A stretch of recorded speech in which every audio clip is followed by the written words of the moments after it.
Hi guys, and thank you so much for joining. If you are new here, I'm Kat and I like to talk about true crime, conspiracies and all sorts of related things. In today's video I will carry on the conversation about Summerwell's disappearance.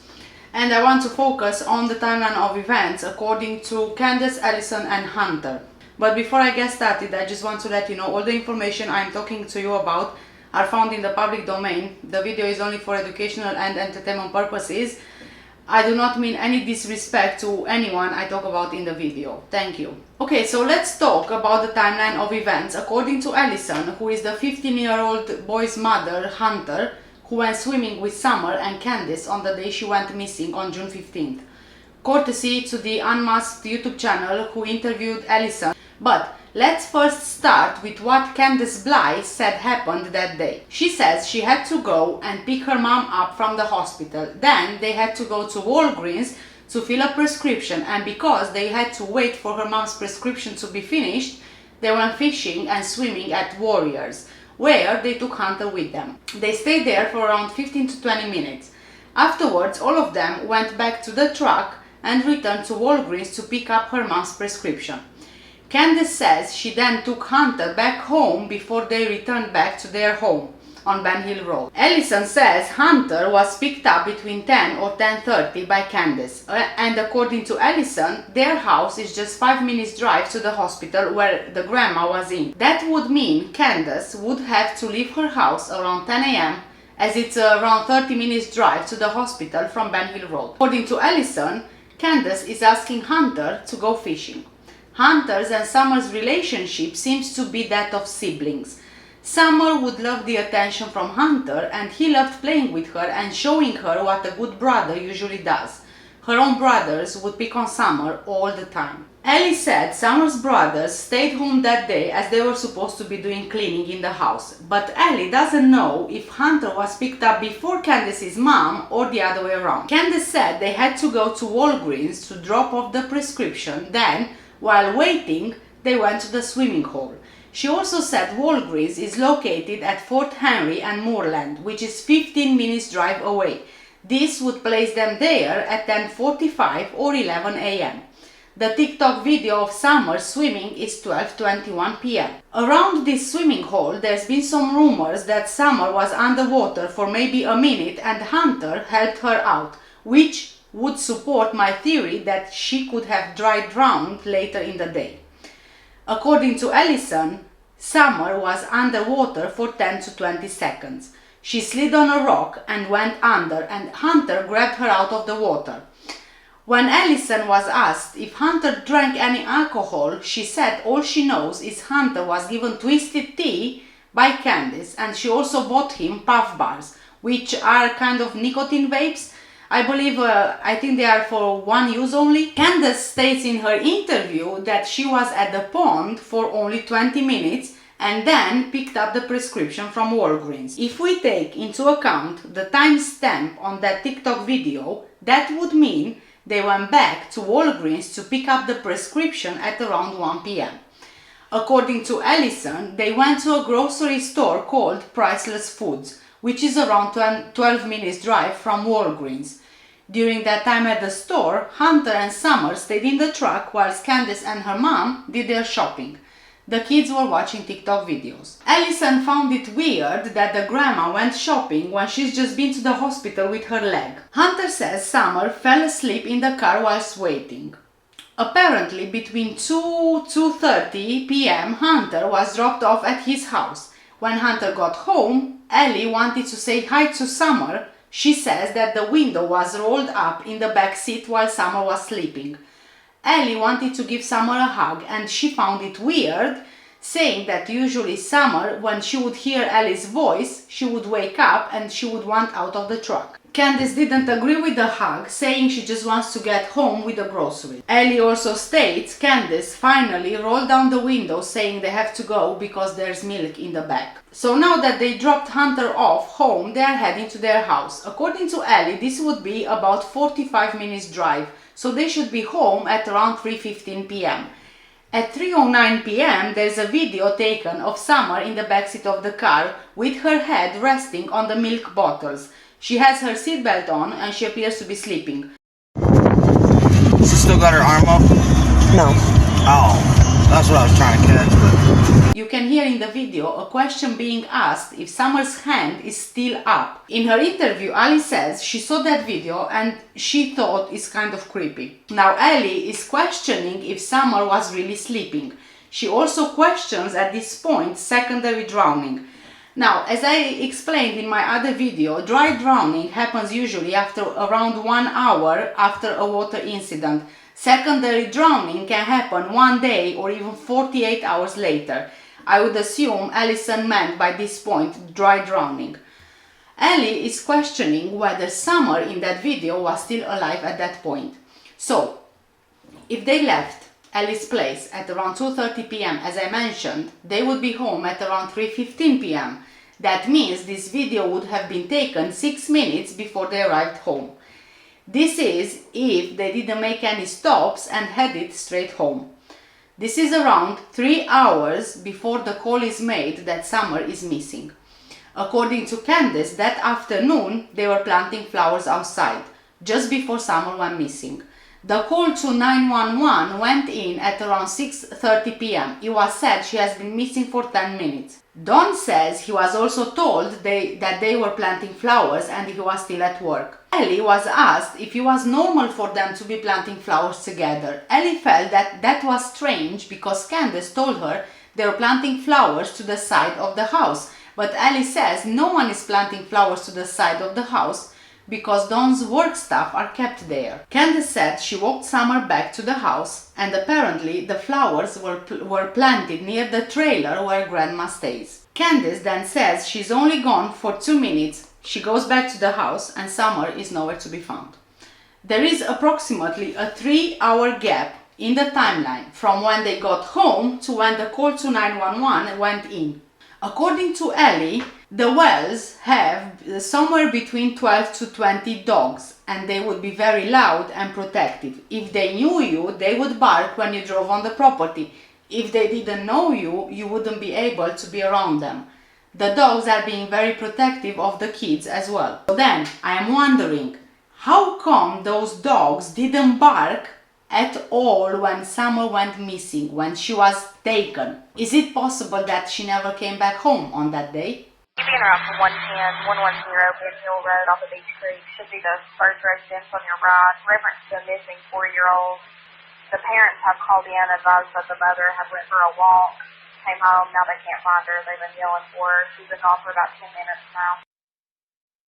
However, in her interview, Candus is saying she never goes for walks around there because she's scared of bears and animals and even coyotes. I wonder, was this a miscommunication between Dawn, the dispatcher, and Candus? Because it's kind of a contradiction as to what Candus did when Summer went missing. Either way, what Dawn is saying is just hearsay, so on its own it can't be reliable. He's saying what Candus told him happened. It's just the same with some of what Allison is saying when she was not there. She says what Hunter told her happened. So again, hearsay, parts of it is not reliable. Now let's talk about Hunter's interview, courtesy of Chris McDonough from the Interview Room YouTube channel. I will leave the link to the video interview in the description below if you guys want to watch the full interview. It's around 1 hour long.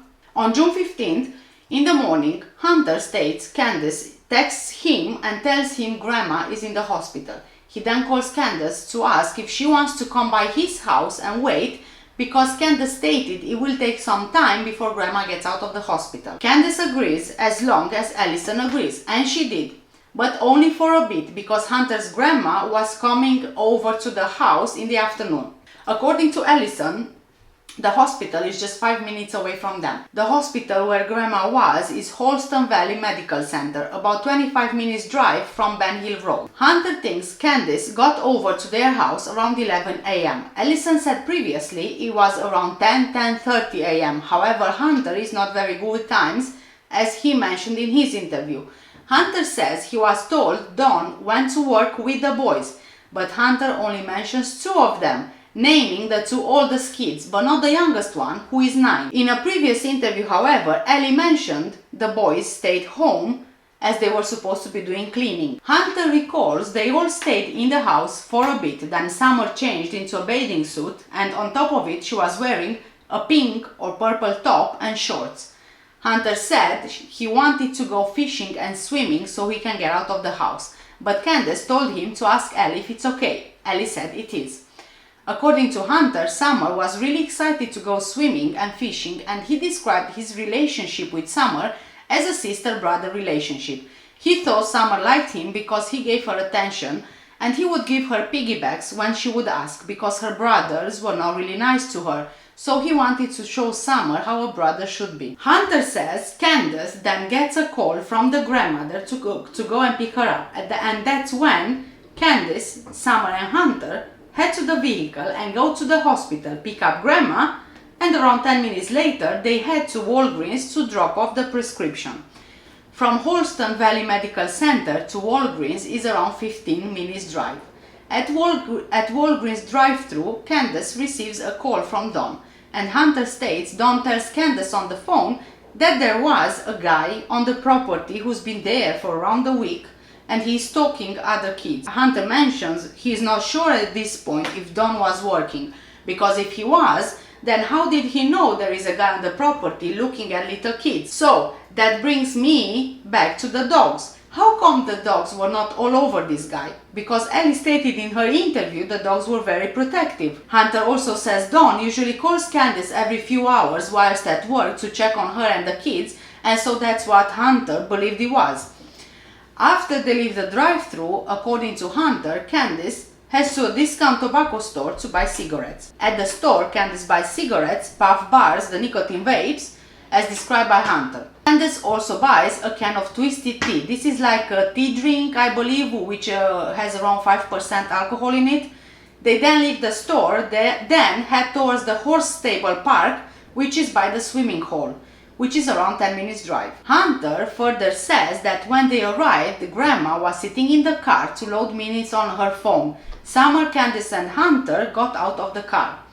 Right as they get there, Hunter states Candus gives him the twisted tea and also says Candus didn't have any alcohol because she was driving. Him and Candus shared the puff bars together and watched some TikToks. In the meantime, Summer was in the water swimming.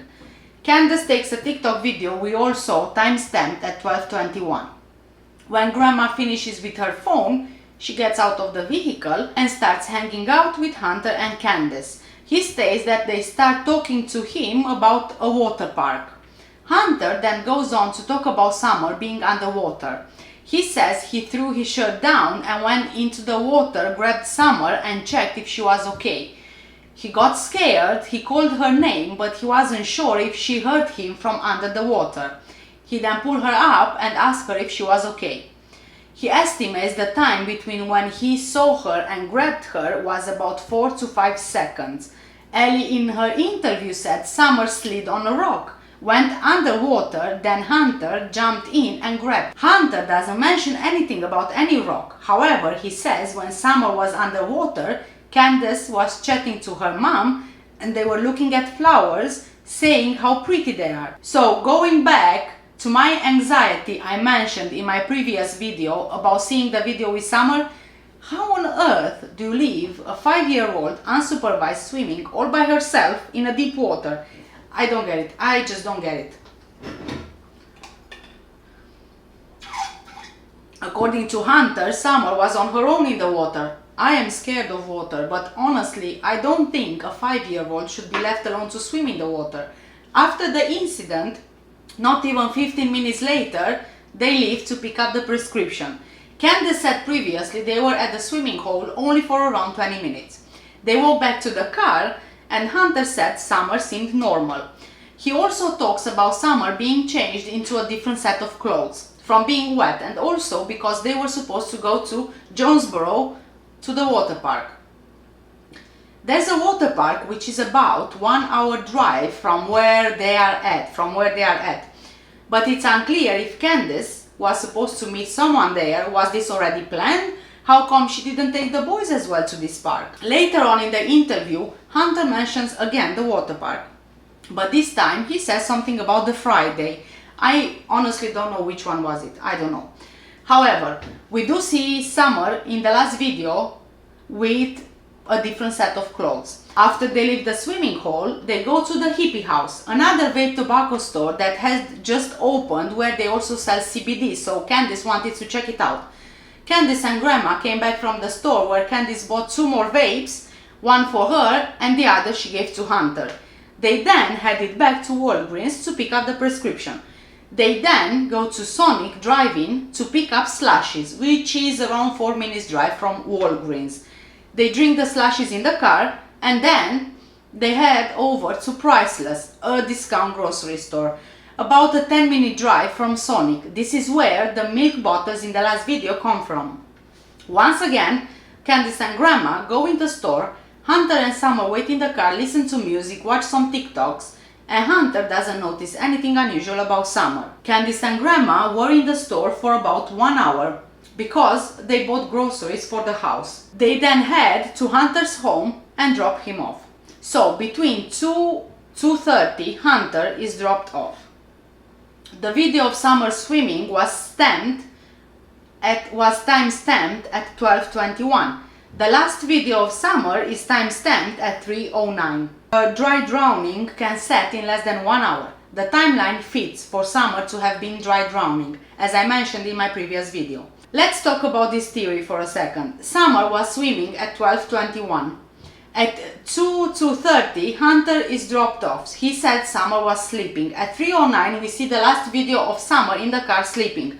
We know in the video someone is saying if Summer is still holding her hand like that in that position because they really wanted to record that. Is it possible that when Summer was holding her hand in a position, I don't know what position it was in, she was in fact having a spasm from dry drowning, from struggling to breathe maybe? What is the difference between dry and secondary drowning? Dry drowning happens when a child inhales water through the nose or mouth, causing a spasm in the airway and difficulty breathing. The drowning is called dry because water does not enter the lungs because of spasm, reflex closing of the vocal cords. That happens because the vocal cords do not relax, preventing air from entering the lungs. Secondary or delayed drowning happens when a child inhales water into his or her lungs, causing inflammation or edema, swelling. The edema can happen hours or even days after the initial contact with water.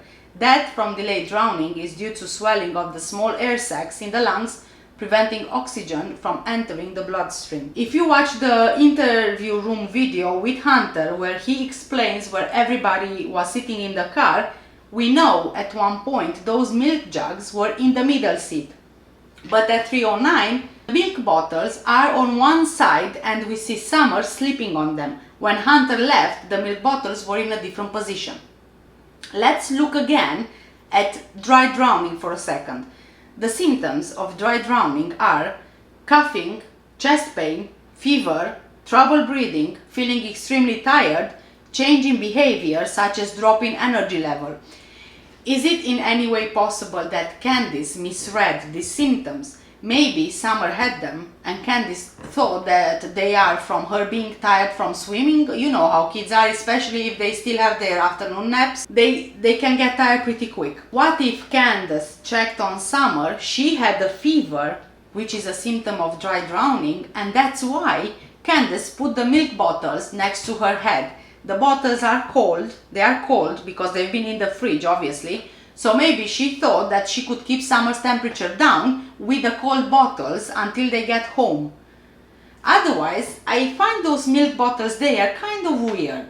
Even if you don't have space in the car, you can still put them at the bottom, behind the front seats. To me, those milk bottles being there don't make sense in any way, shape or form, unless they were specifically used to cool Summer down. Going back to the timeline, Candus says in her interview, once they got home, Summer was planting flowers with her and Grandma. The Grandma gave her a piece of candy, then she asked to go inside the house. Summer went in the house, she saw her brothers, she told them she's going in the basement to play with her toys and that's the last time anyone has seen her. Summer was then reported missing by 6:30 p.m. by dawn. At 7:30 p.m. Candus calls Hunter. He was hanging out at the park with his girlfriend, but Candus calls and tells him Summer is missing. Hunter believed at first that she was joking because he says when she tends to get high and drunk, she forgets where the kids are and she thinks that they are missing even when they are just playing outside in the yard. So when Candus tells Hunter Summer is missing, he tells her to go and look outside for Summer and then to call Allison. On Wednesday, June 16th, Candus calls Hunter again and tells him she is at the police station and she is asked to do a second polygraph. The same day, TBI interviews Hunter. On Thursday, June 17, Candus drives to Hunter's house and she tells him not to mention the alcohol to the police. Let's not forget that when in an interview, Candus talked about that day, she left out the tobacco store purchase and the hippie house where she got the puff bars and the twisted tea from. She also said she couldn't give time details because time gets away from you when you're trying to enjoy yourself. Candus then asked Hunter what he told the TBI and Hunter said it was only about the timeline and she said it better be the only thing. Hunter's gut feeling was that Candus did something to Summer.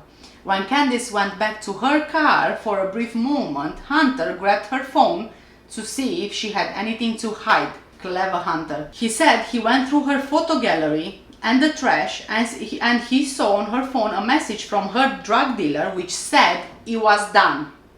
Hunter said he was suspicious of Candus. He also said there were 13 messages which were deleted between Candus and her drug dealer.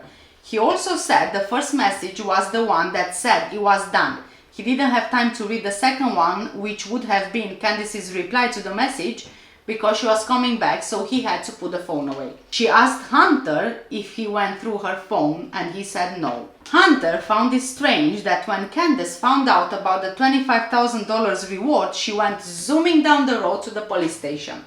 Hunter also described Summer's grandma as grumpy, controlling and trying to run everything. There is a lot of conflicting information here from one account to another. Why were only 2 of the boys with Dawn at work that day? If the 2 boys were with Dawn at work, when did they get dropped off home? They would have to be dropped off home by Dawn for Summer to tell them she is going in the basement to play with her toys.